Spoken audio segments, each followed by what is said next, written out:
بسم اللہ الرحمن الرحیم۔ السلام علیکم محترم ناظرین۔ امام شافعی رحمۃ اللہ علیہ کے زمانے میں ایک خلیفہ نے اپنی بیوی کو عجیب طریقے سے طلاق دے دی اور یہ طلاق بعد ازاں فقہ کا بہت بڑا مسئلہ بن گئی۔ بادشاہ اپنی ملکہ کے ساتھ بیٹھا تھا کہ ہنسی مذاق میں اس نے ملکہ سے پوچھ لیا کہ تمہیں میری شکل کیسی لگتی ہے۔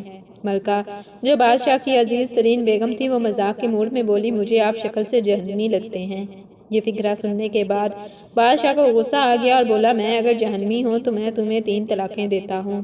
ملکہ نے یہ سنا تو اس نے رونا پیٹنا شروع کر دیا۔ بادشاہ کو بھی کچھ دیر بعد اپنی غلطی کا احساس ہو گیا۔ اگلے دن بادشاہ سلامت نے ملک کے تمام علماء، مفتی صاحبان اور اماموں کو دربار میں بلا لیا اور ان سے پوچھا، کیا اس طریقے سے میری طلاق ہو چکی ہے؟ سب کا باری باری یہی کہنا تھا، ہاں آپ کی طلاق ہو چکی ہے اور شریعت کی روشنی میں ملکہ عالیہ اب آپ کی زوجہ نہیں رہی۔ لیکن اس محل میں ایک نوجوان مفتی بھی موجود تھے۔ وہ ایک طرف ہو کر بالکل خاموش بیٹھے رہے۔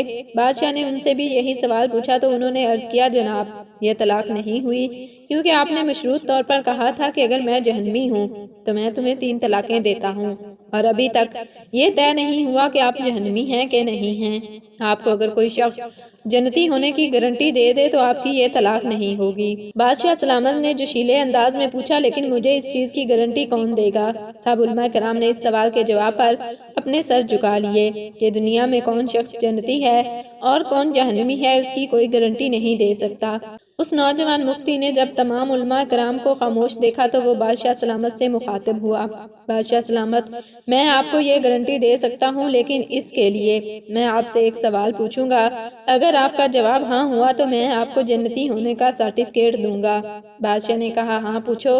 نوجوان مفتی نے پوچھا، کیا آپ زندگی میں کبھی کوئی ایسا موقع آیا ہے کہ آپ گناہ پر قادر تھے لیکن آپ نے صرف اللہ تعالیٰ کے خوف سے وہ گناہ چھوڑ دیا؟ بادشاہ نے سر اٹھایا اور کہا، ہاں ایک بار ایسا ہوا تھا، میں اپنی خوابگاہ میں داخل ہوا تھا اور وہاں ایک نوکرانی صفائی کر رہی تھی۔ وہ لڑکی انتہائی خوبصورت تھی۔ میں بھٹک گیا، میں نے دروازہ اندر سے بند کر لیا۔ میں غلط نیت سے اس لڑکی کی طرف بڑھا تو اس نے رونا شروع کر اور وہ چلا کر بولی، یا بادشاہ اللہ سے ڈرو، وہ تم سے زیادہ طاقتور ہے۔ میں نے جب یہ سنا تو میرے اوپر اللہ تعالیٰ کا خوف طاری ہو گیا۔ میں اگرچہ بادشاہ تھا، وہ لڑکی میرے کمرے میں تھی، میں نے دروازے کو اندر سے کنڈی لگائی ہوئی تھی اور اس وقت دنیا کی کوئی طاقت مجھے برائی سے نہیں روک سکتی تھی، لیکن میں نے صرف اللہ تعالیٰ کے خوف سے دروازہ کھول دیا اور اس لڑکی کو جانے کی اجازت دے دی۔ یہ سب سن کر وہ نوجوان مفتی مسکرایا اور اس نے قرآن پاک کی سورہ النازعات کی آیت نمبر 40 اور 41 کی تلاوت فرمائی۔ ترجمہ، جو اپنے رب کے سامنے کھڑے ہونے سے ڈر گیا اور اس نے اپنے نفس کو خواہشات میں پڑنے سے بچا لیا تو ایسے شخص کا ٹھکانہ جنت ہوگا۔ اس کے بعد نوجوان نے بادشاہ سلامت سے کہا، میں آپ کو گارنٹی دیتا ہوں کہ آپ جنتی بھی ہیں اور آپ کی طلاق بھی نہیں ہوئی۔